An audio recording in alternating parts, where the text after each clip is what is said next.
In this video, we'll address the difference between an order bump and an upsell. Let's get straight into it. So both these strategies are primarily aimed at increasing your average order value. Okay, so when it comes to an order bump, it's usually presented on a checkout page just before the customer fill in their order information. Whereas an upsell can be placed before the checkout, which is called pre-checkout upsell, or after the purchase, which can be classed as a post-checkout upsell, right? So when it comes to upsell, if you imagine that typical McDonald's example. So if you just order a Big Mac, they'll say, do you want to upgrade to the large for extra 85 cents or whatever the difference is? It's an upsell, right? To send you to the more expensive version of that particular product. In terms of order bumps, we can liken it to a impulsive purchase. So if you imagine going to a grocery store, just before you reach a checkout, there's usually stacks of maybe gums or any other impulsive items for you to just quickly add to your basket as well. So that's an order bump. Let's have a look at a few examples of some order bumps and upsells as well. And I'll sprinkle in a few tips along the way. Let's view our first example. So we've added this product to our basket, and here we've got this order bump here that we can also add to our shopping basket. The key here as well, we want to make it effortless for our customers to say, yeah, sure, add that to our basket, right? Here's another example. We can just quickly add it to our basket. Again, with Namecheap, it's a similar example. We can quickly add it to our basket here. In terms of our store, so we implement both order bumps and upsells as well, which we will see here. So if you notice, the customer purchased the basic plan and we automatically trigger this upsell. So we've created a rule in the backend to display this upsell if the customer doesn't have this all access plan, right? Because we want to upgrade them to this higher level tier. And if we choose to upgrade this offer, then it will replace what we've already got in our basket with our upgraded offer. So let's test this out.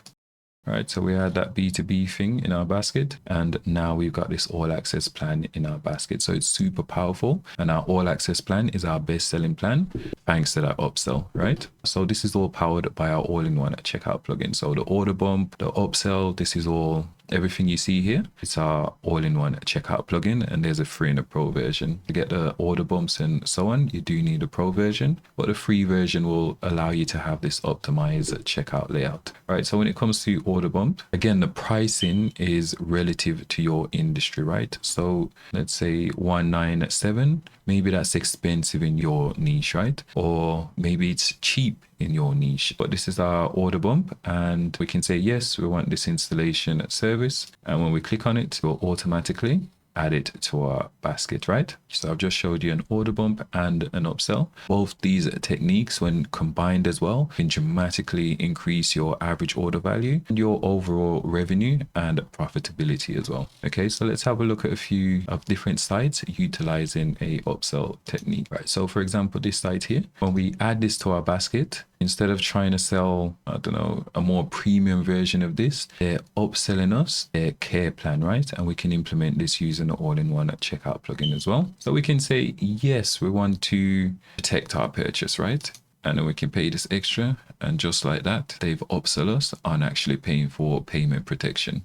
If you want as well, I'll leave a link on screen and in the description below to a different video where I show you how to implement a shipping insurance or payment protection type strategy similar to this one. So in this example, the upsell is more subtle, right? So when we click on this product here by Cowboy, the default selection is this higher plan, right? Or we can actually downgrade to one of these lower plans. Again, this is just a subtle way of upselling us to the premium product. If we head back to the Namecheap example as well, so again, the presentation, there's no hard fast rule in terms of presentation. Okay, so here I'm trying to purchase this domain. By default, it includes domain privacy. But now they're trying to upsell us onto this, you can call it domain privacy plus, right? Here they've named it something else, but essentially this is an upsell because it's a more premium or more expensive version of what we already have, right? So this could be classed as an upsell, and then these cross sells in the form of an order bump, right? And we can just quickly add any of these to our basket.